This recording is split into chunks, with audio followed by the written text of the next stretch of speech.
Hello everyone. HTET PGT 2021 के reasoning और quantitative aptitude के क्वेश्चन मैं करवा रहा हूँ। 61 से 70 तक के मैंने सॉल्यूशन बना दिए हैं, वीडियो उनकी बनाई हुई है, डिस्क्रिप्शन बॉक्स में लिंक है, आप जाकर देख सकते हैं।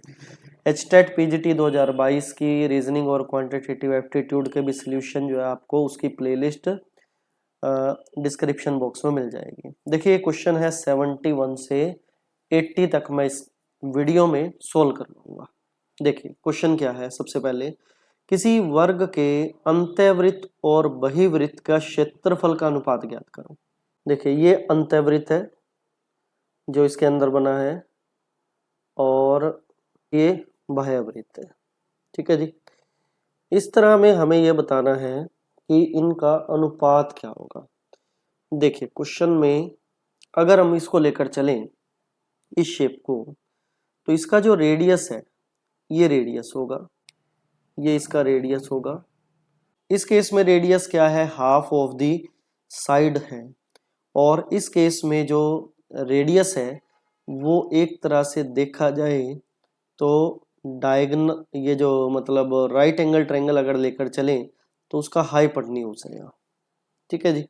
हम इन वैल्यूज को फाइंड करें तो इनको मैं एक बार तो ए नहीं लेकर चलता, इन वैल्यूज को हम फाइंड करेंगे एक्चुअल में बनेगी क्या।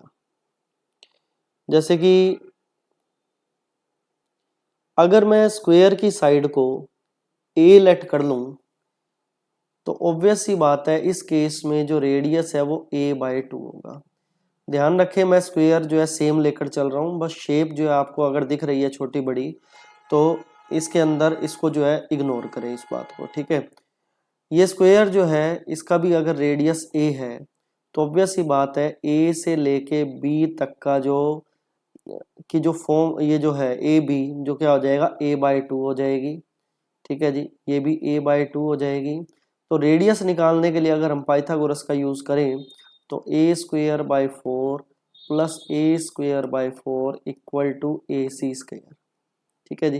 तो ये वैल्यू होगी 2a² which is equal to ac²। तो ac² इक्वल टू क्या आ गया, a²/2। तो ac की वैल्यू क्या आ गई, a/√2 आ जाएगी। ठीक है जी। हमें जो है जो सर्कल है उनके एरिया का अनुपात जो है रेशियो फाइंड करना है। तो इस केस में सर्कल का एरिया क्या बनेगा, हम जानते हैं πr² होगा। ठीक है जी। अब इन सर्कल के लिए इन सर्कल एरिया को IA अगर लिखूं πr²। ठीक है। और सरकम सर्कल या बहिर्वृत्त के लिए मतलब एक्सटीरियर एरिया EA से डिनोट करें। आप नोटेशन जो मर्जी ले सकते हैं। ठीक है जी। ये भी πr², r इस केस में क्या है a/√2। ठीक है। तो ये वैल्यू क्या हो जाएगी a²/2। ठीक है। अगर इनका रेशियो अगर हम फाइंड करें, इनका रेशियो फाइंड हमने क्या करना है, अंतःवृत्त मतलब इंटीरियर एरिया और एक्सटीरियर सर्कल, एक्सटीरियर मतलब बाहरी सर्कल का एरिया का रेशियो लेना है। तो क्या वैल्यू बनेगी πa² डिवाइडेड बाय πa²/2। ठीक है जी।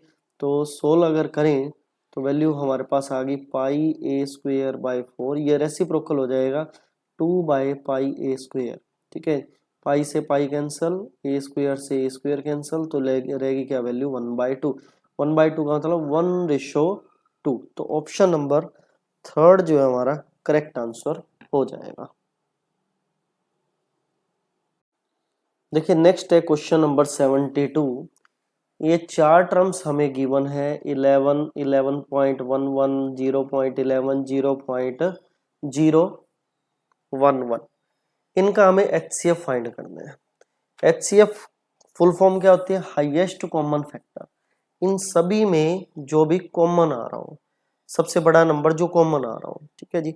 तो कॉमन इन सभी में जो आएगा वो क्या है 0.011, ये कॉमन आएगा सभी में, क्योंकि ऐसा सबसे बड़ा नंबर जो सभी को डिवाइड करता हो इन चारों में, तो ये ही सबसे बड़ा नंबर है जो चारों को डिवाइड करेगा। अब आप ये सोचे कि ये सबसे बड़ा नंबर है या ये सबसे बड़ा नंबर है, तो ये नंबर छोटे नंबर को तो पूरा पूरा डिवाइड नहीं करेगा ना, तो छोटा नंबर ही बड़े नंबर को पूरा पूरा डिवाइड करेगा।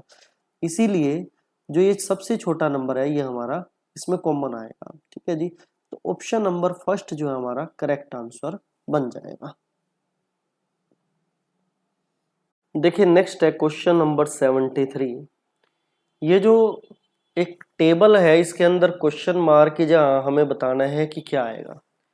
इसके अंदर ये जो पैटर्न बनना था काफी कंफ्यूजिंग सा पैटर्न था, क्योंकि इस पैटर्न को पहचान के ही हम क्वेश्चन मार्क की जगह जो टर्म रह गई है उसको हम रख सकते हैं। ठीक है, देखिए समझने की कोशिश कीजिए ये पैटर्न था क्या। अगर हम इस तरीके से चलें 6, 11, 25, तो ये बना कैसे, इन दोनों का 25 से रिलेशन क्या है। 6 को पहले 2 से डिवाइड किया तो क्या आया 3, मतलब 6 को पहले हाफ किया है, पहली टर्म को हाफ किया है, और दूसरी टर्म का डबल किया है। डबल कितना हो गया 11 का 22। ठीक है जी, जब आप दोनों को ऐड करोगे तो नंबर 25 आ जाएगा।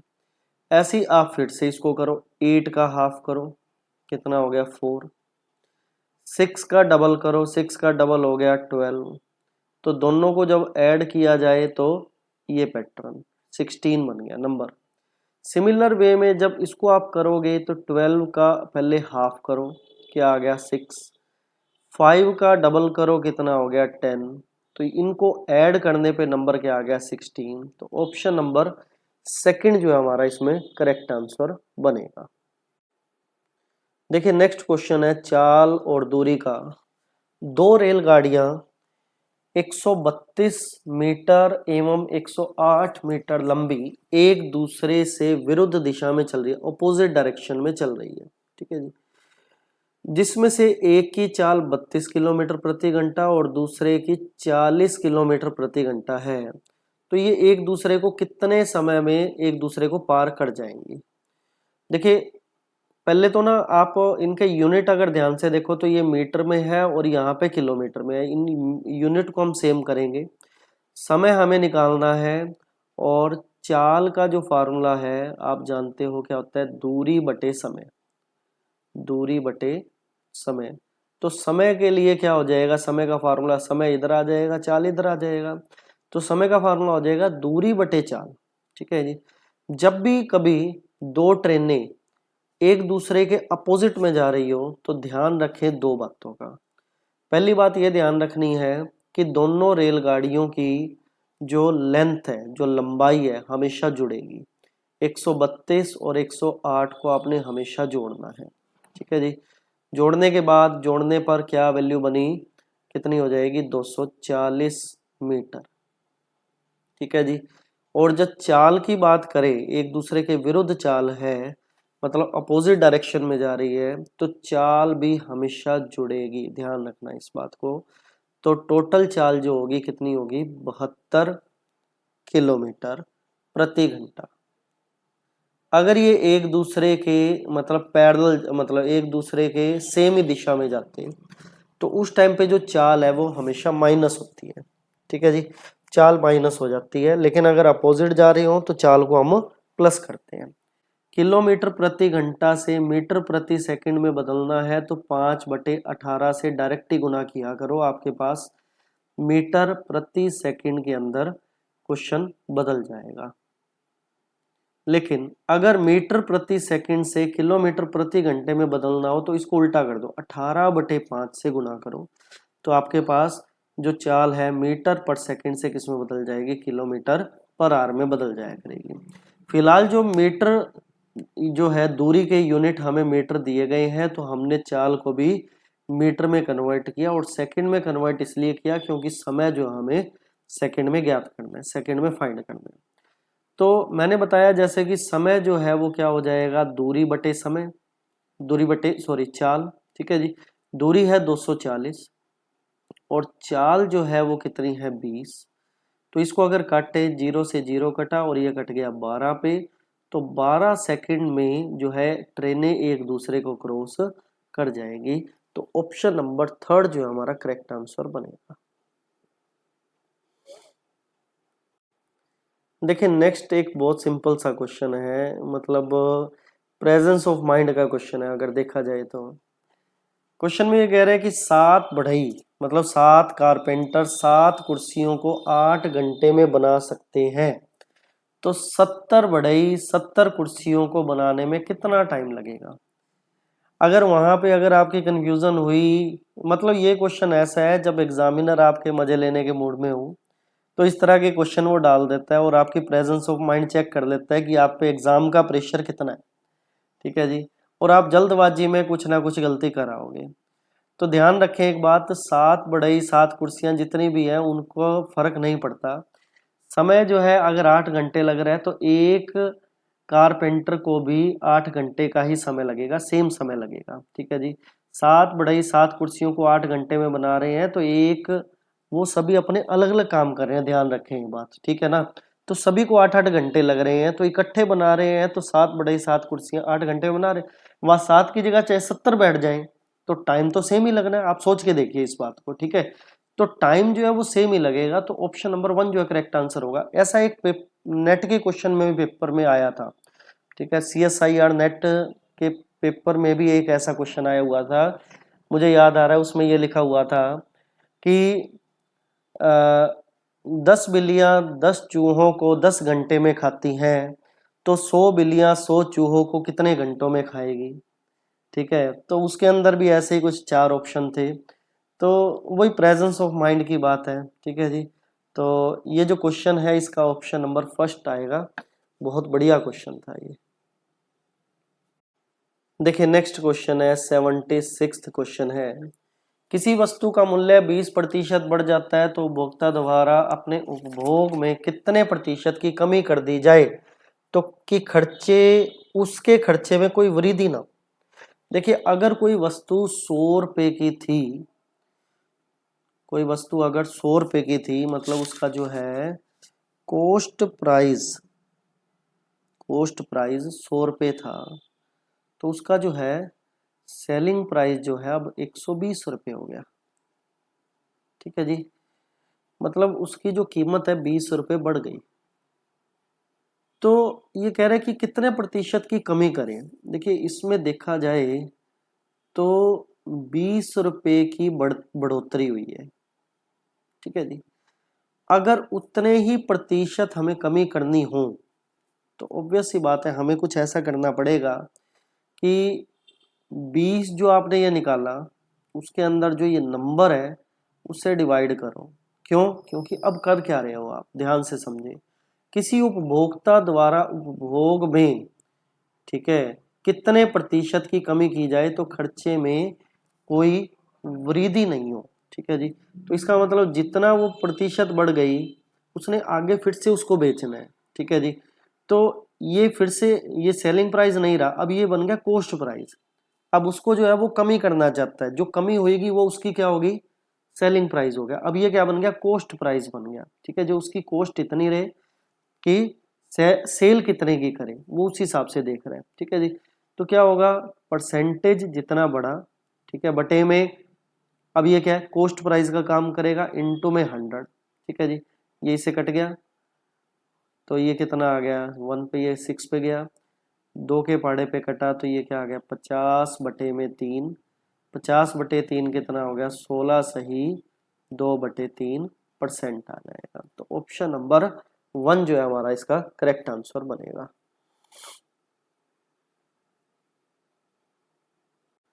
देखिए नेक्स्ट क्वेश्चन है, ट्रिकी सा क्वेश्चन है, और ये क्वेश्चन जो है आप डायरेक्टली कैसे कर सकते हैं इसका मैं आपको मेथड बताता हूँ, बहुत बढ़िया। चाहे अंडर रूट जितने मर्जी आ जाए, ठीक है, इनफाइनाइट को छोड़ के, इनफाइनाइट के लिए भी मेथड अलग है वो भी बताएंगे, ठीक है। फाइनाइट में जितने मर्जी आ जाए सिर्फ आपने उनको काउंटिंग करनी है और दैट्स इट, ठीक है जी। 2 की पावर में देखिए अंडर रूट कितने हैं, 1 2 3 4 5, 5 अंडर रूट है। 2 की पावर 5 करें तो 2 की पावर 5 कितना होता है 32। स्क्वायर रूट है इसलिए 2 की पावर कर रहा हूँ, इस 2 को ना देखना, ये 2 तो सिर्फ यहाँ काम आया है। 2 की पावर 5 मैंने जो किया ये 2, ध्यान रखें वो वाला 2 नहीं है जो अंदर है, ये जो अंडर रूट का जो वर्गमूल होता है उसके लिए 2 लिया, क्यूब रूट होता तो यहाँ पे मैं 3 लेता, ठीक है जी।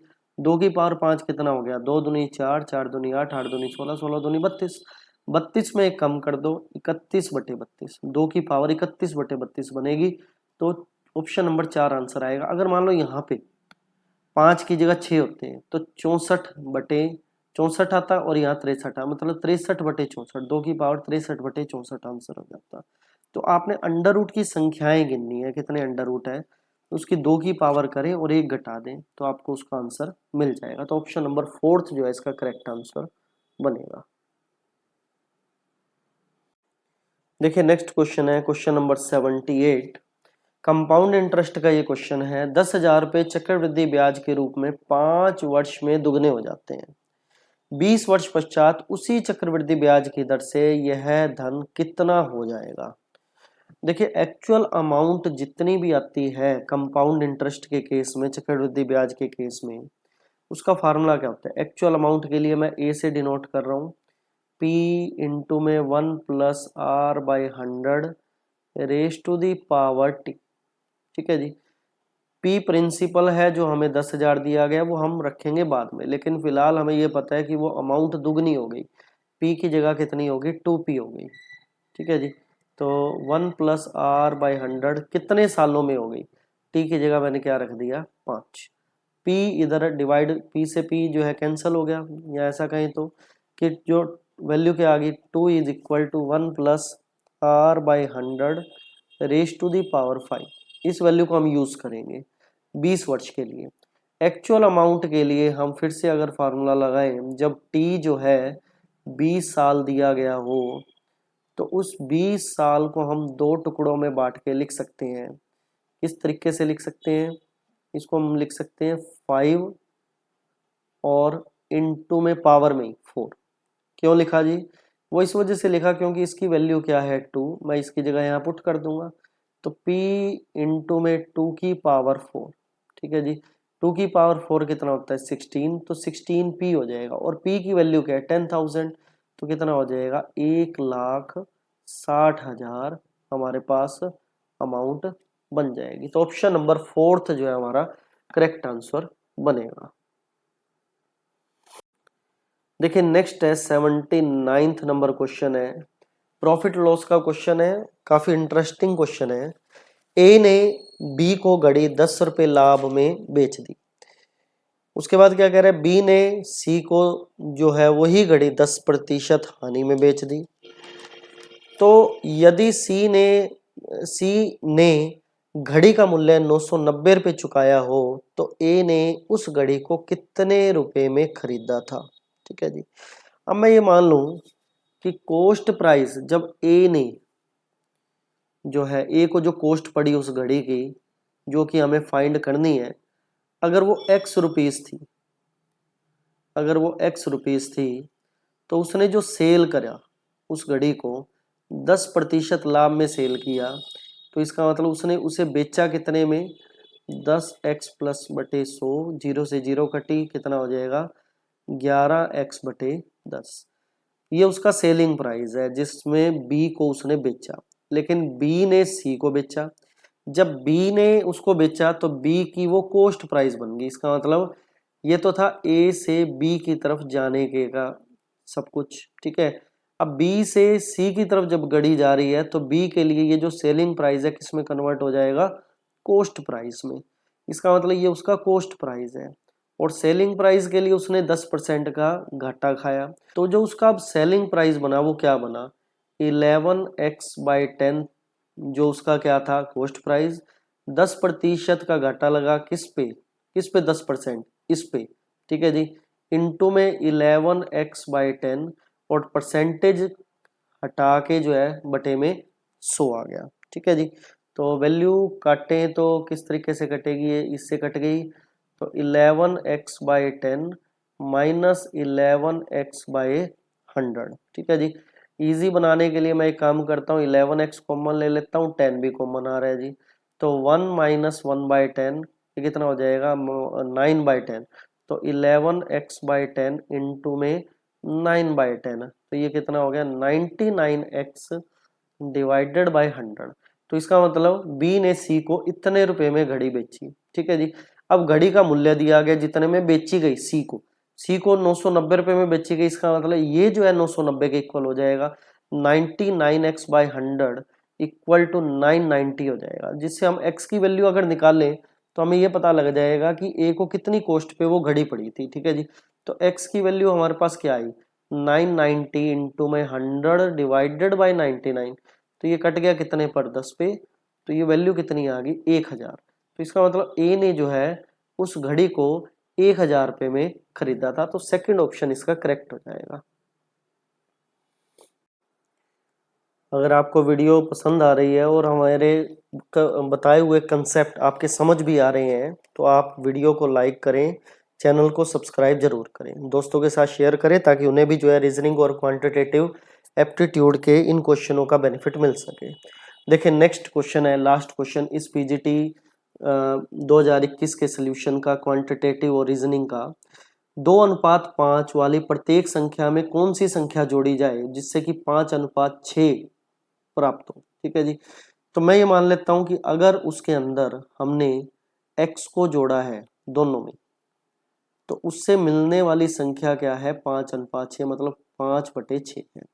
क्रॉस मल्टीप्लाई करें तो क्या आया, 12 plus 6x equal to 25 plus 5x। इस टर्म को यहाँ ले आओ तो क्या हो जाएगा x, और इस टर्म को उधर ले जाओ तो 25 में से 12 गए 13। इसका मतलब अगर 13 जोड़ा जाए तो हमें जो रेशो है 5:6 मिलेगा। तो ऑप्शन नंबर थर्ड जो है हमारा करेक्ट आंसर बनेगा। ऐसी और वीडियोस के लिए हमारे चैनल को सब्सक्राइब करें। Thank you.